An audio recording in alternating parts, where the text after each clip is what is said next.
Aloha and welcome back to the Ohana Packers Edition podcast, the podcast where two dudes from halfway around the world talk everything green and gold.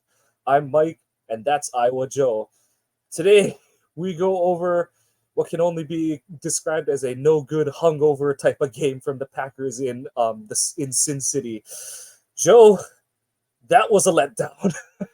um, uh, I'm sure we have many different one word descriptors that can go along with this one, but that was disappointing to see from this team after what was it, 11 days off or whatever after the Thursday night disappointment the week before, and to come out like that against a Raiders team that was definitively worse than the Lions. But do you see it any different, or you kind of uniform step with me on that? I I'm uniform on it, uh, but if you go back to our our where we made our predictions, I actually had this one as a loss just because I figured this is what was going to happen. They were going to come out flat. They were going to do something. This was going to be the game that they were going to screw up. I didn't figure it was going to be the Falcon game. I was kind of wishy washy on the Lions game, but this one I definitely said as a loss just because we know how the Raiders are. We know how this team can be.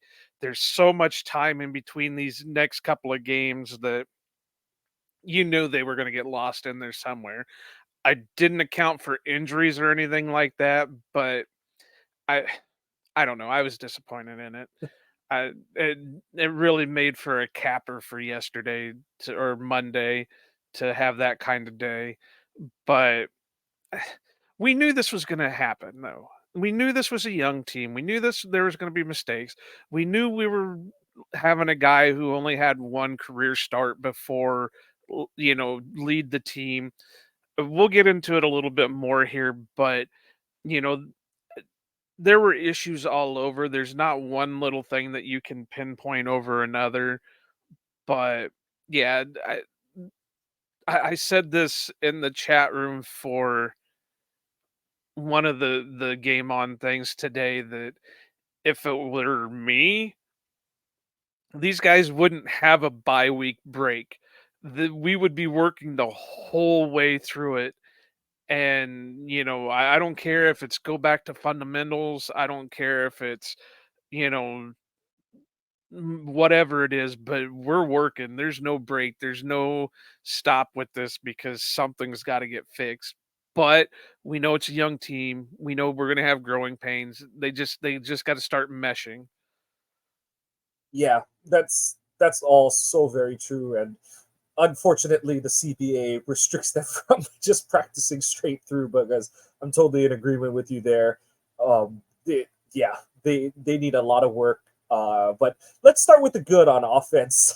I know that's pretty limited, but the got to give this guy his props after every Packers fan has been on his back for a while. But that was AJ Dillon's best game. No, the stats don't really bear it out, but AJ ran hard. He ran physical. He looked fluid as a guy his size can look in the backfield, and he ran with good pad level. Got his first touchdown of the season, and kind of to piggyback on that, overall the run blocking did seem better. I know that it failed them at times, but those two kind of go hand in hand, especially a runner like AJ. But I thought AJ was as good as he's been in about a year in Monday's game this week.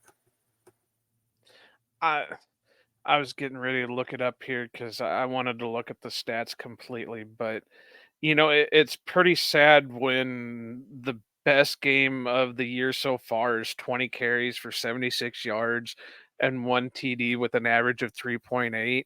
I mean, I get it. You got to look at the good over the bad, but I, they were still using him wrong in a way, and I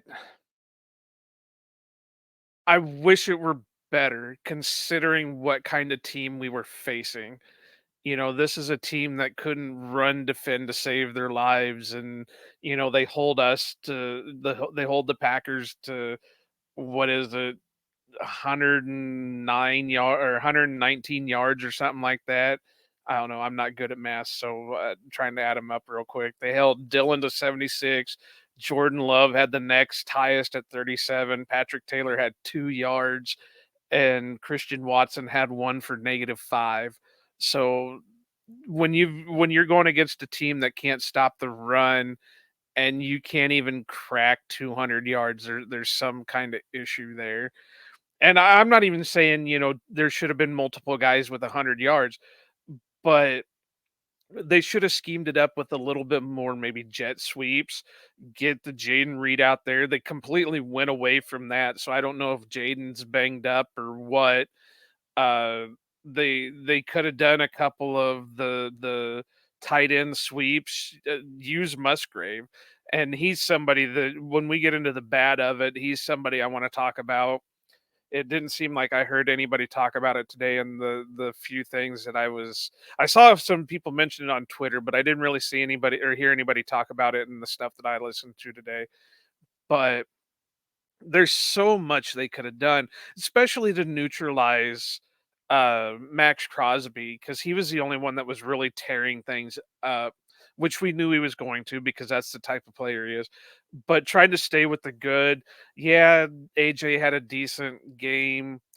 The run blocking seemed better. The pass blocking seemed a little bit better considering how much Jordan was under pressure against the Lions compared to this game.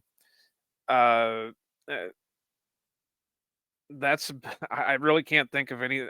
Anders, do you consider that offense, or No, is that that's special teams. okay? Well, we'll that we'll it's let him still have his own points on the segment. board. Um, so that's about all I can think of that came out good for the Packers. And I Yeah, don't even really consider that good because, like I said, I know I've been all over AJ, and AJ had a decent game, but it's still, eh, I don't know. He's still not. It still wasn't good. It was good, but it wasn't good. it was the good for this game. No, you're Yeah, absolutely right about that. And not that we're grading on a curve or anything, but if you're just going on the spectrum of what was on the good end of this Packers offense for this Raiders game, it was AJ Dillon. The run blocking was a tier or two farther from that end. And then everything, as we're going to cover now, was on the other end of the spectrum. The elephant in the room that's going to be the big topic of the whole season. How is Jordan Love playing? No sugarcoating it. Jordan Love did not have a good game on Monday. Sorry, not Sunday. Monday. That was There's a whole bunch of factors you can point to. Um, Offensive line, inconsistent play, injuries, Aaron Jones not being in the game, the receivers running the wrong routes and dropping passes when Love did get them to him, Love missing some opportunities. It's been a rough last 2.5 weeks, and that half being the first half of the Saints game, and then a lot of the Lions game, and then basically all of this Raiders game, where a lot of the good things that we saw the first couple weeks and in the comeback against the Saints, those things have dried up very rapidly the past two games against the Lions and the Raiders. The part of it that's chicken and egg in terms of what is in Love's control and what isn't is these two teams, the Raiders and the Lions, have gotten pressure on him. Whether, many different people are going to say whether that's Love's fault, the Lions' fault, whatever, but you saw that the pressure definitely got to him. He was leading to some inconsistent mechanics on his throws, rushed reads, predetermining where he's going with the ball. And those are the kind of things that you do not want to see from a quarterback moving forward. Obviously, you can't write the book on him right now, but that's something that definitely needs to get cleaned up coming out of the bye. And that's going to be a big one to watch moving forward for the Packers. well, I kind of caught uh Clubhouse Live. I don't know if you've ever watched Clubhouse Live, Koano, but it's something Brett Christopherson and those guys do.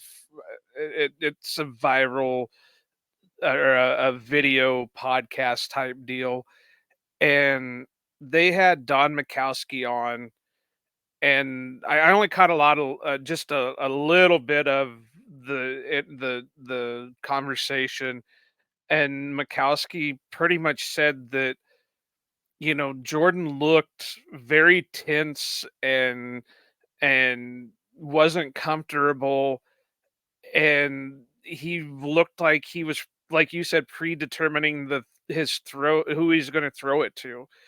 And he said that Jordan just needs to go out there and relax more and just scan the field and see what's going on. And we saw that, obviously the Bears aren't a good team, but we saw that during the Bears game.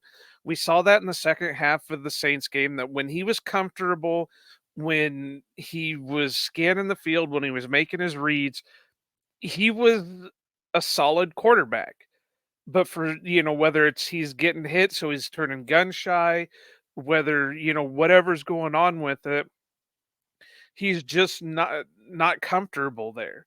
So I don't know if they need to, change up the line, which I know you have pass protect on there.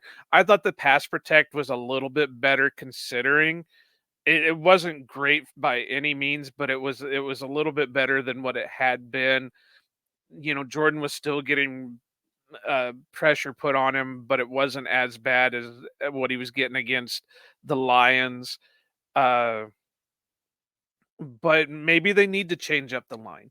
Maybe they need to slot, put Tom in at guard, or maybe he's a better left tackle than he is a right tackle, or bring Yosh back out, or something like that. Hopefully this. I don't know. You say his name more than I do. That Tenuta or Tenata or whatever his name is comes off of IR. Danuta, yeah. Yeah, Tenuta, and they seem to like him. We're not even seeing anything out of Caleb Jones. So right now he's just wasting a roster spot. And so I just, maybe that's what it's going to take, is just to switch up that line, get something going, and I get the run game. I know it sucks. Aaron Jones has been hurt. You got to bring somebody in. You can't just keep relying on Patrick Taylor. You're not using Emmanuel Wilson. You're feeding constantly AJ Dillon, and that's not getting you too much. You just gotta bring somebody in. I don't know. Are we to the point where Lou Nichols can come back on the practice squad or something? Hard to tell because you don't know what the injury settlement was, but for whatever it's worth, let's just say that the settlement was 1 or 2 weeks. The three mandatory weeks that have to be sat out, or not sat out, but that are part of the injury settlement, that's done. So now it's kind of like, what was the length of the settlement? You just say if it was 1 or 2 weeks, they can bring him back now. If it was longer than that, then you got to tack those weeks on still. But I totally agree with you. Yeah, it's hard. You had the mini buy between Thursday night and Monday night, but that's not a lot of time to incorporate someone who's not on the roster. But the buy, this would be the time, especially with LaFleur not sounding 100% confident that Jones will be back after the buy. They definitely need to shuffle that room around. And Emmanuel Wilson was a great preseason story, but so far it looks like that's all he is. I know that you don't want to really write a player off after 5 games. There's a lot of that going on with bunch of players on this roster, but we hear it all the time that running backs are dime a dozen. And the big thing that they need is they've got to find, like you said, I know that we keep going back to this name partly because a little bit of your homerism, but Tyler Goodson, they need a guy like that who fits more of the scat back, because I mean Jones is more of a scat back than what you think of a bell cow back, and that's the problem. Like you said, AJ is a problem because he's not Aaron Jones, and because he can't do the thing Jones does, this offense gets handcuffed heavily when Jones misses games, or when he's not utilized for stretches of games, because that pass, the the threat in the passing game that Jones brings, that goes away when AJ is out there. And yeah, AJ is a good check down option, especially when he just gets dropped in coverage and you kind of get him the ball. We saw that game against the Seahawks, I think it was in 2021, where he had a couple of dump offs and was able to just run through defenders after he got up to speed. But they don't have a backfield option. Patrick, like we said, Taylor and Wilson are much more like Dylan in terms of pass catching options.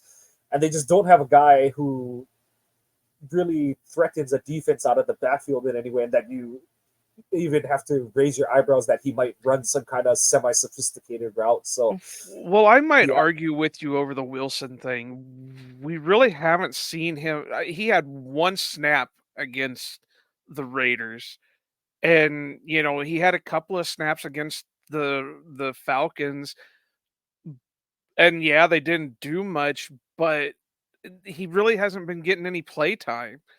All they've been doing is running AJ and bringing Patrick Taylor up. Well, I'm not going to continuously see them release a guy, sign Taylor to the active roster, play the game, release Taylor, sign him to the practice squad, and re sign the guy that they cut. Because that's exactly what they just did this week. They cut Justin Hollins, signed Patrick Taylor to the active roster, played the game, cut Taylor, re-sign Justin Hollins, and Taylor's back on the practice squad. I'm not going to continuously see that because I keep saying this. Patrick Taylor is Jag. He's just a guy. There's nothing special about him. And it's pretty sad when people think he's special because he's doing better things than what AJ Dillon's doing. It looks like he runs a little bit harder. He looks like he does this a little bit more. So and I love that you pointed out Tyler Goodson. Yeah, it's my homerism, and you just said that uh, there was only 11 days. You can't really, bring somebody in, get them up to speed. Tyler Goodson's on Indianapolis's practice squad. He's not on the active roster. Now you could have went through the whole thing where, as far as I know, I mean, they could have added him to the active roster at some point, but I just the last time I knew he was on the practice squad. Unless they offer him more or bring him up to the 53-man roster, he's there for the picking. It's not the first time the Packers would have pulled a guy off the practice squad from another team. He could have stepped in. He definitely can give you what Patrick Taylor can give you, and he knows the system. It won't take him that long to get up to speed.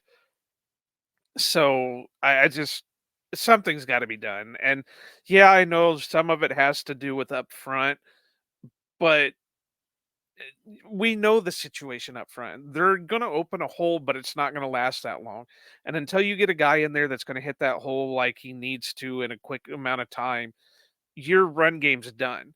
And we all know that this system is placated off of the run game. So uh, my TV's on, so you can see the lights flashing and everything.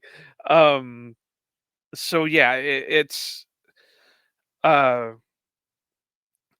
like I said, something's got to be done. And you change up the line, bring in another guy, get rid of Patrick Taylor, yeah. and And like I said, I know that like Taylor is an sorry, not Taylor, Tyler Goodson is an option. Yeah, he is still on the Colts practice squad. I don't know how much of it is that they expected Jones. It sounded like they really thought he was going to be there, and then he tweaked something on Saturday. But yeah, and okay, that goes hand in hand with what happened on Monday, where so be it. You know, the analogy I used is um, the way that LaFleur called the game on Monday night. He looked like that guy who, we've all done it where we're getting ready to take a midterm or an exam. You write your cheat sheet up, you feel all confident going in. And then when you open up the first page of the test and you're like, this isn't the chapters that these aren't the chapters I studied. And honestly, watching the first quarter and a half of that game, it was like, what are we doing? And it's a little, it's this is where the whole it's not it's hard to tell who's at fault for what because Fleur is expecting Jones to be ready, but then Jones can't go all of a sudden on Monday night, and then you think you have a game plan for Max Crosby, and obviously they lost confidence in their ability to handle Crosby within the first couple of drives. Your receivers are running the wrong routes. Tight end is running the wrong routes. They had the sequence in the first or second drive where LaFleur just goes into Musgrave on the sideline because I'm assuming he ran the wrong route or didn't block the play properly or something. Uh, it's frustrating. And at the end of the day, part of it, the young player part of it, that's what we signed up for when we said, let's start to see what the youth movement looks like. They look like a team that averages 25 years of age across the roster. These are the kind of game, like you said, Joe, these are the ones that you don't know which game it's going to be on the schedule, but you know that young teams are going to have just absolute dud games. And it's unfortunate to see it happen in back-to-back games, but sure, I'm only bringing up that they need to bounce back because the bye is coming, and the only thing that can fix their inexperience and mental mistakes is practice. So, like you said, this is where they've got to buckle down, extra film session, extra mental reps, whatever the hell it takes. They've got to strap it on and get it figured out over the bye. One, I want to talk about Musgraves a little bit. It's great that he's this special athlete, and I appreciate that. He's got the speed. For his size, his ability is amazing. But there's something he needs to learn if he's going to play tight end in the league, and it's not blocking. Because I mean, there's a lot of guys out there that are amazing tight ends that can't block to save their life. But you can't go down on first contact. And it seemed like the whole game he was just going down on first contact.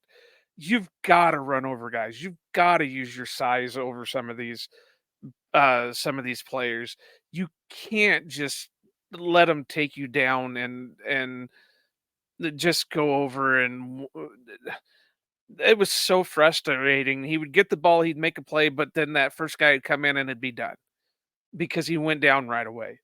And he's got to work on that. Uh who was it? Was it Westendorf? I think it was Westendorf that said that, and I've been saying this all off season too. They should have brought Mercedes back because that's the type of things Mercedes could have explained to these guys. I know the youth movement, I know all this stuff, but there could have been room on the roster for Mercedes just to come in and work with these guys. You can't just bring in young guys and say, "All right, well, you're on your own." Yeah, It doesn't work like that. You've got to have somebody in their team. Same with the wide receivers. I know it wasn't realistic to bring a guy in to the wide receiver group because he was going to take a spot from the young guys anyway. But you got to have somebody in there mentoring these guys. yeah. You know, I totally agree with you that Big Dog would have been the ideal. Even he could have helped the receivers out because obviously he's not a receiver, but you know, route concepts and spacing and all that kind of stuff. He's still in that room, and obviously to help out, he would have been immensely helpful to a guy like Tucker Kraft, who, I see a lot of people getting on Tucker Kraft. Okay, I'm not there because rookie tight ends tend to suck. That's just the history of the position. It, Musgrave's getting a lot of, like you said, there's warts to his game that are getting overlooked because of the kind of special athlete he is, and they're just gonna keep pumping targets at him because they're thinking, and it's the right thinking, is that at some point they're gonna hit a big play to him, and it's gonna change how defenses have to cover you.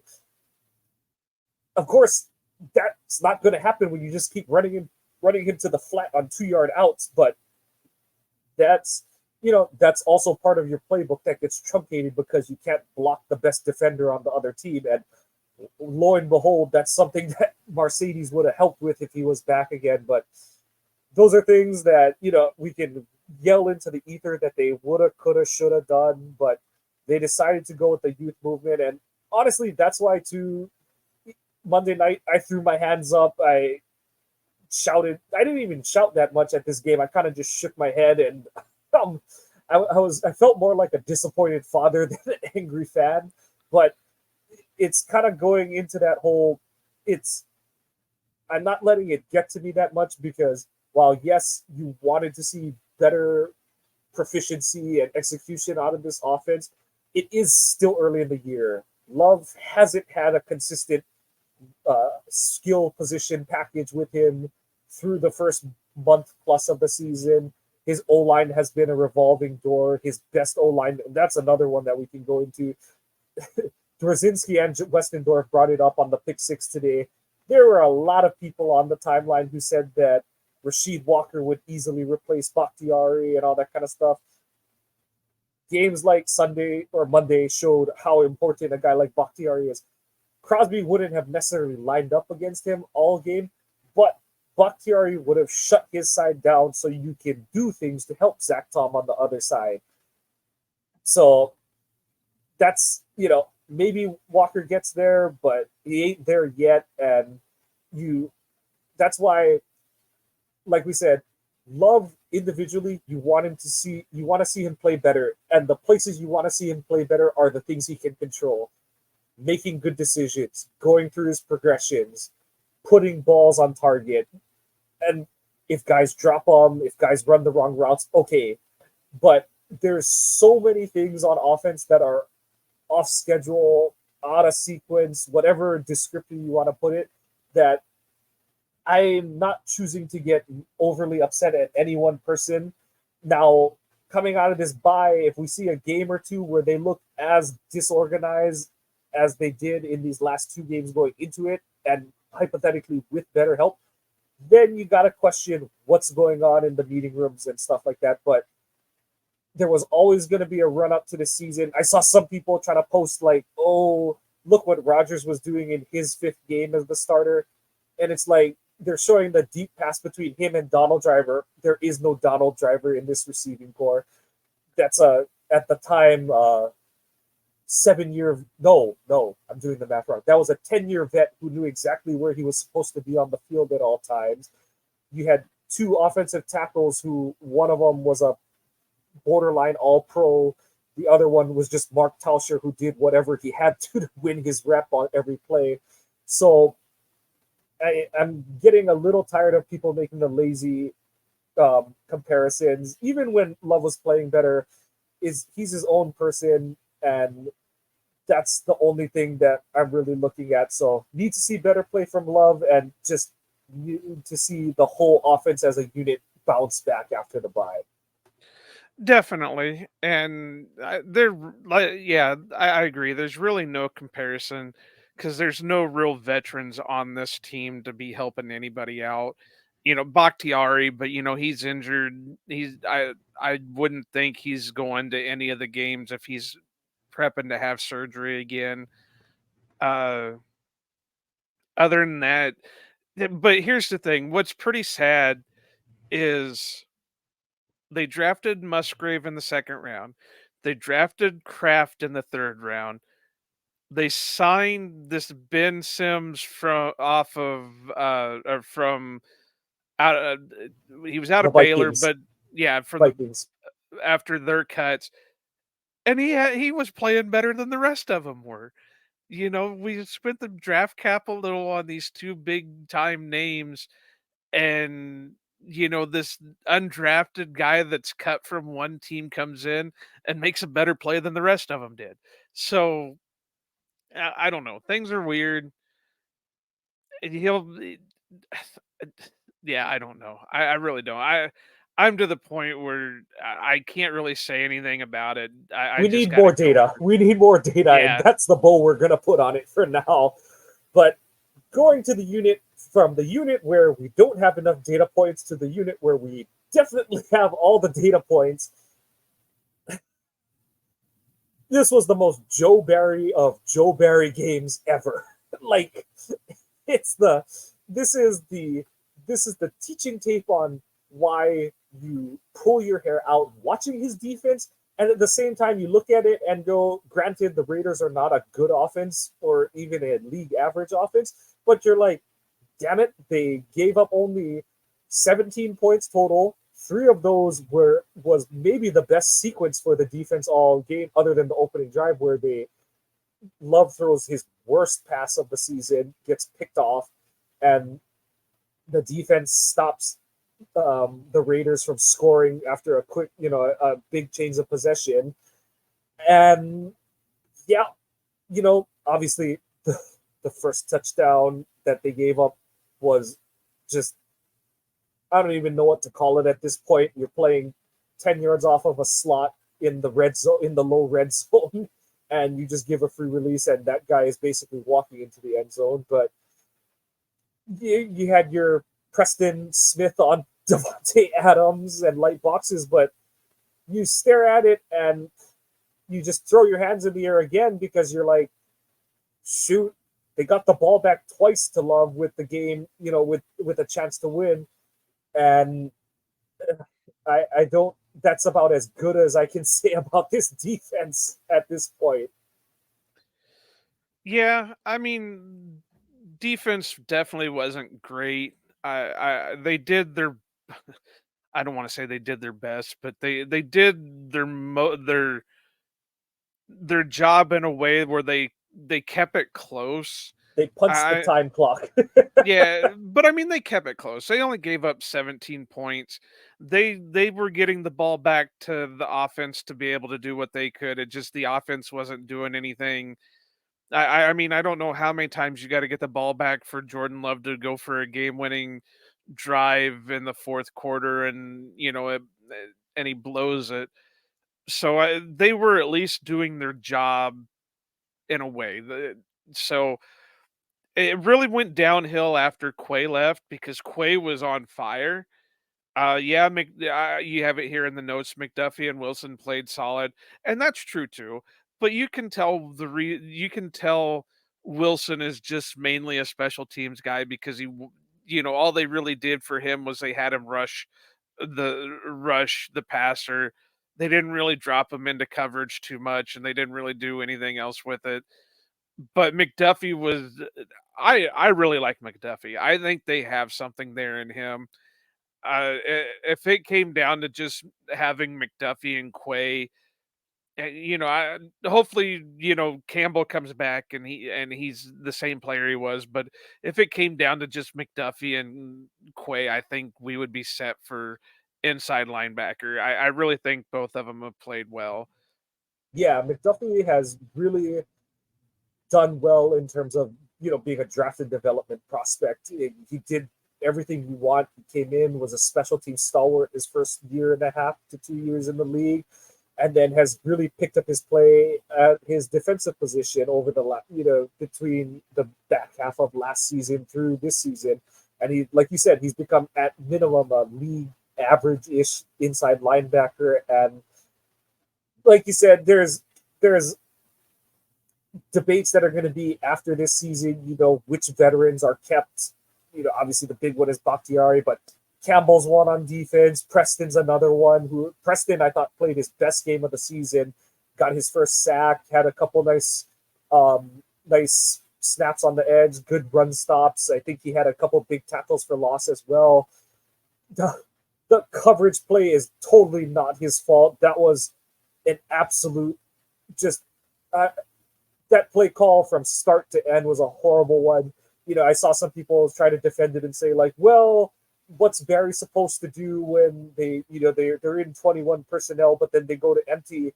And I was like, so call timeout. Or Andy Herman even said just Preston should have walked up and touched Tay to get an encroachment penalty and he's right, because I think it was like 3rd and 7 or 8 or something like that.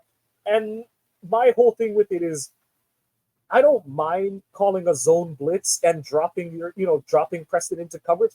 The fact is that they, that was why one person was like, oh, but they went to empty. I'm like, you don't have to show it. Like, you can still line Preston up like he's rushing. And honestly, he's probably in better position to defend the pass if he's dropping back out of the, off of his right outside linebacker spot. But having him 5 yards off of Devontae, any receiver, but much less Devontae, you're lucky that Preston was even in the damn picture when Devontae broke for the ball at that point. So His I, only hope would have been is if he would have played extreme press and would have just knocked Devontae on his ass. yeah, once he gave him a running start off the line, it was over. Like I said, there were 14 different things wrong with that play, and Green Bay should have done one of like five things to, whether it's changing the playing call at the line, or like Herman said, just like Preston run up and smoke him before the snap, or whatever. You cannot you cannot just say like we're just gonna stick with it, because you, me, our mothers, our dead great grandparents knew exactly where that ball was going when Preston was lined up over Devontae. But like we And I, said, if I yeah, remember right, I think at that point Savage was out.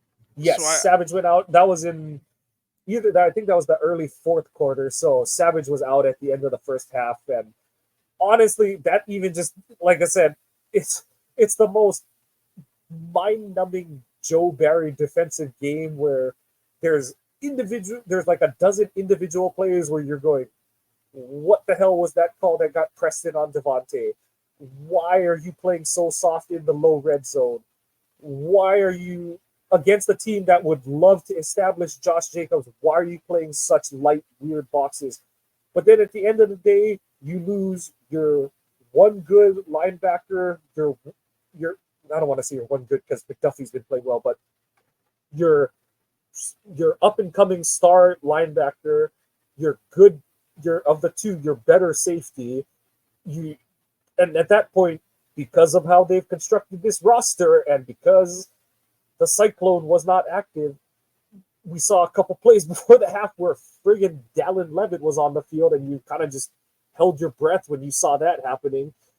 But they, like we said, at the end of the day, they made enough plays to, obviously not against a stellar offense, but the defense made enough plays to get the ball back to the Packers offense with chances to take the lead, or at least um, get in position to score or something. So it's one of those this is one of those games where people who, it'll be pointed at by people in the building that the defense isn't as big of a problem as people want to make it. But in reality, if this was against a better quarterback, a better offense, we're probably not even in position to win the game at the end. So, like I said, not too much good or bad either way to say it was a typical Barry game in my opinion. yeah, I can agree with that.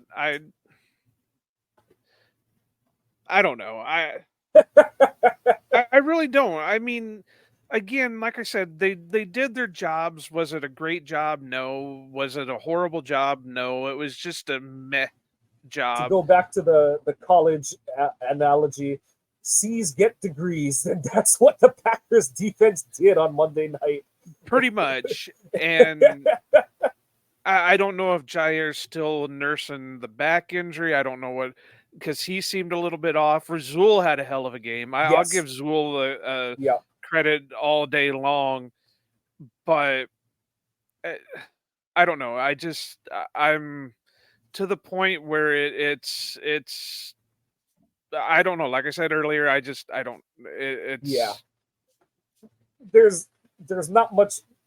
There's not many more words we need to spend on the defense in this game. They were the better of the two between the offense and defense, but more by default than due to stellar performance on their own. But getting to someone who deserves an A, that would be Anders Carlson. Yes, we are going to continue to pronounce his name correctly on this show because he is the better Carlson and remains perfect on the season, adding two more field goals and a extra point to his tally. So Anders remains perfect on the season. Um, I wish so many other players would take his lead by who cares about practice, just perform in the game. But you know what? It's fine and dandy that someone on this roster is playing that way.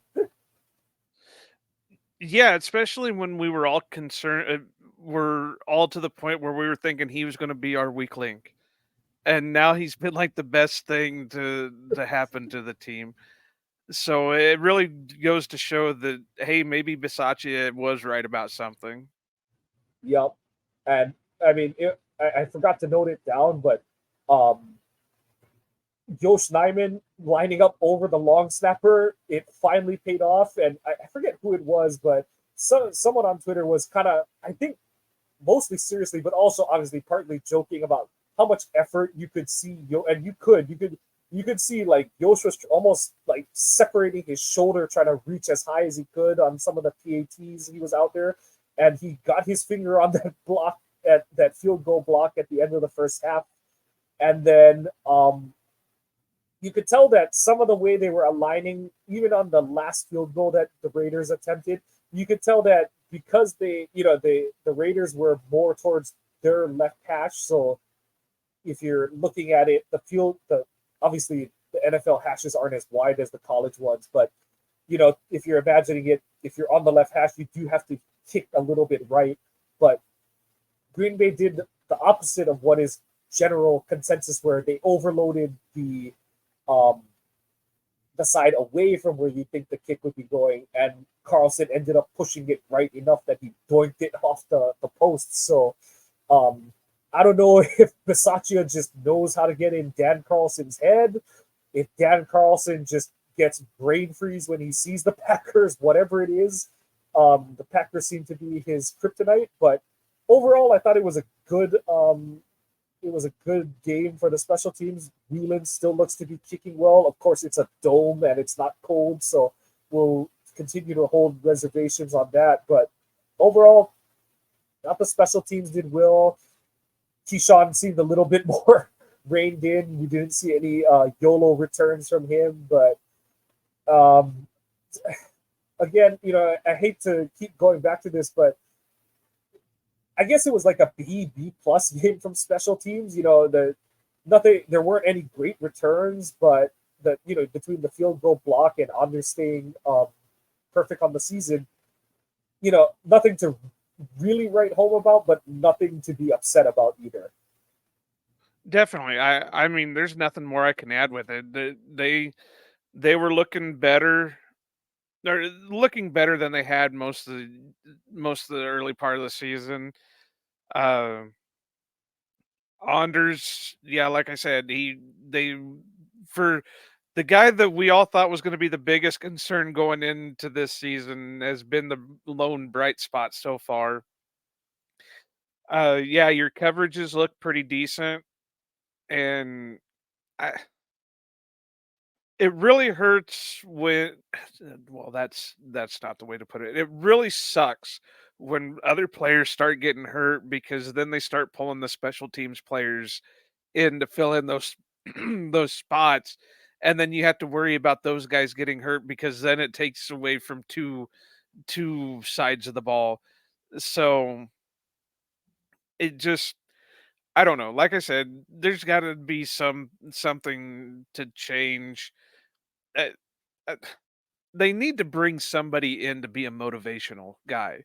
I know Bisaccia is the type of guy that'll chew somebody's ass out and whatever, but they need somebody. If LaFleur's not going to do it, then they need to bring somebody in who's going to the just And LaFleur can be it's hard for Bisaccia to do it because he is own. I know he's the associate head coach, but he's just a special teams coach. Like the reason, like like I know what you're saying, like a Dan Campbell type, is because he's like an offensive coordinator or an offensive line coach or a tight end coach or something like that. He's on one side of the ball where you're kind of directly influencing the on-field play in a phase that I don't want to say matters more, but has a more tangible impact on the outcome of a game. So I agree. I don't even know what to label it, but it just seems that everyone is too much of the steady as she goes, even keeled. And like you said, Bisaccia is the only real like ass kicker on the coaching staff. Yeah, they like I said, they just need to bring somebody in, and even if Lafleur doesn't want to do anything, he can just be say he can just look at the player and don't talk to me. You need to go talk to him right now, and just let him have at it. So it, overall, of course, it was a crappy game. Of course, nobody was happy with it because it was a loss. But you just got to put it on the shelf and get through the bye week. Hopefully, some guys will come back healthy. Hopefully, Stokes can be brought back. Maybe that Tenuta. Whatever happens, they'll work out some guys. It just got to get something going. Got to get that spark in there. I know even Mike Daniels was doing some tweeting about it where they don't have the guys that play with their heads on fire right now, and they need somebody to come in and just light a fire under these guys' ass and get them going.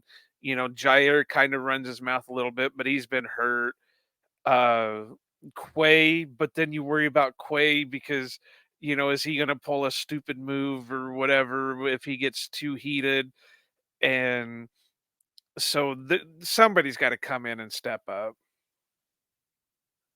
Yeah, totally agree. It's you kind of see maybe Rashawn is also one of those guys on defense, and it's even for him it's a little hard because he's on a snap count and stuff like that. But I mean, we didn't go into it, but he had if you're looking for what could have been plays of the games, he had that big sack on a third down that got the ball back to the offense. So like you said, they're just looking for they need more complementary play. You're seeing, one guy make a play here, one guy make a play there, but they're not in sequence necessarily, and it just seems like they can't just they either can't get the wheel rolling or they can't keep it rolling when they get momentum. So, but like we said earlier, that's what comes with going the youth route, the youth movement route. You lose the ability to sense the moment and kind of get the right mojo and all that kind of stuff, and guys have to find out who's going to fill those roles and all that kind of stuff. So that's part of the self-discovery, and like I said, I don't think either of us are in the position that we're burying, Love, LaFleur, the team at this point. But there's some red flags that definitely need to be pointed out and looked at, and those are the ones that we're looking forward to seeing fixed up coming out of the bye. But to put a bow on this one, Joe, who out of the like 4 or 5 players on this team was your MVP for Monday night's game? Anders. That's not, really that's the only one I can think of. Maybe Quay if Quay hadn't got hurt, but I'm just gonna say Anders just because that seems like the He slam dunk deserves it. answer. He deserves it. No, I that's a good one. I'm gonna go with my homer pick. I'm gonna go with Rashad. I thought he played a solid game. I thought he actually did set some edges in the run game. And like I said, I kind of pointed at it when the team was down 17-13, not for the final drive, but the second to the last drive. He gets a big sack on a third down that pushes the Raiders back and forces them to punt the ball. So give me my Michigan Wolverine. LVP, I'm going to go with Jordan. A little bit of low hanging fruit, but not saying that I had like extreme. I didn't expect him to be an MVP candidate or anything like that. But like you kind of mentioned in our season preview episodes, where you wanted to see him, he didn't need to be making a ton of progression every week necessarily, but you wanted to see him do, you know, keep a certain, set up a certain base week one and just keep, improving little by little. And he's kind of done he's in a nosedive right now, and he needs to pull out of it coming out of the bye. So LVP for this week, but hoping that he'll be one of our MVPs coming out of the bye. I, I'm gonna go with one that kind of hurts because I love the guy, but I'm gonna go Romeo. He really, like you said, kind of with Jordan, he kind of regressed and he wasn't getting open. He wasn't, and I don't know if that's because Jordan just wasn't, targeting him. I will be honest, I didn't get to watch a lot of the game, my stream broke, and I and then when I started listening to it, it was getting sickening, and I just kind of tuned out there for a bit. But so I really don't know how many targets Romeo had, but it seemed like they weren't calling his name much. And I think even Troy and Buck were making those types of statements too, where the wide receivers just weren't doing anything to help out Jordan. So if I got to pick one player and not cheat like we have before, I'm just going to go Romeo and say, yeah, he didn't do anything to for this game. Yep, had a bad drop on the final drive, the first down before the interception to Watson in the end zone. So that would have been a, I don't want to say it would have been a big play necessarily, but probably would have got to the first down, got it out of bounds and stuff. So yep, and that kind of goes back into what we were talking about earlier, that it's not any one thing that lost. It was just a systematic failure, cascade failure for the team, especially on offense this week. But that's going to do it for our wrap up of Monday night. And I think we're going to kind of do a similar thing to the team. We're going to burn the tape of this Monday night game. We saw it. We had it melt our brains a little bit because of how hard it was to watch. And it's time for us and the team to move on. But before we close out this episode, we just wanted to plug our new website that Joe has worked hard to get up and running. That is ohanapackers.org. We are in the process of adding extra outside writers, but Joe and I will be working out with our schedules when we can post. I am going to try to get at least one, but hopefully 2 to 3 articles up a week.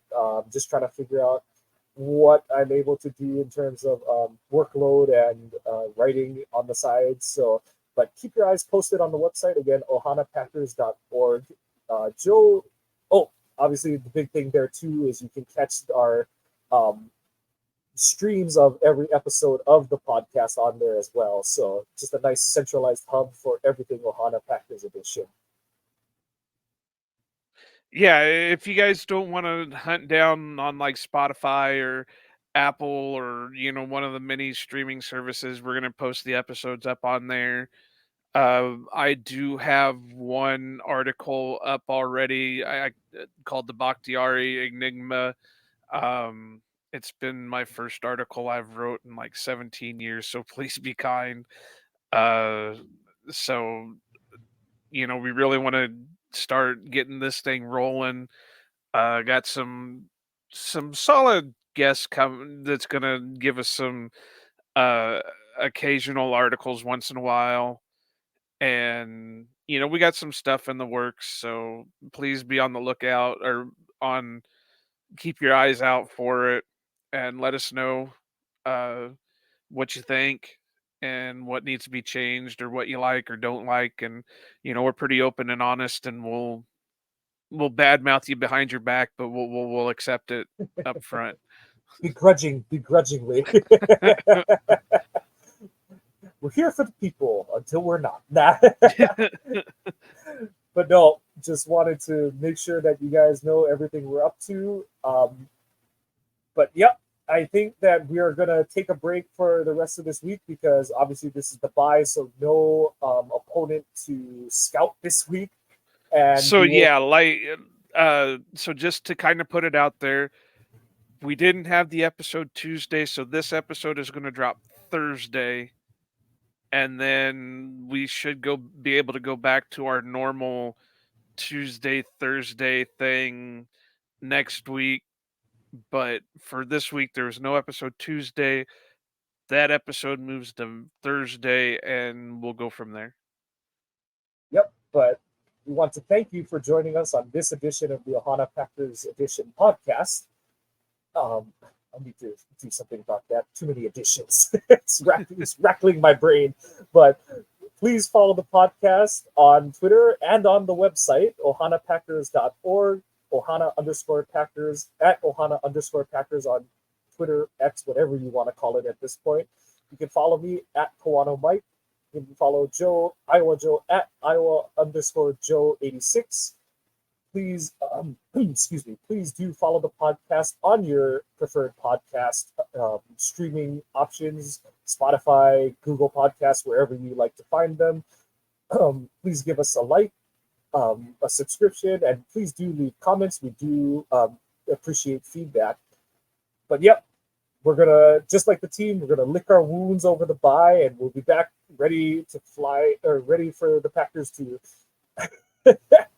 ready to go against Russ and the Broncos. So until then, mahalo for listening, and go Pack Go.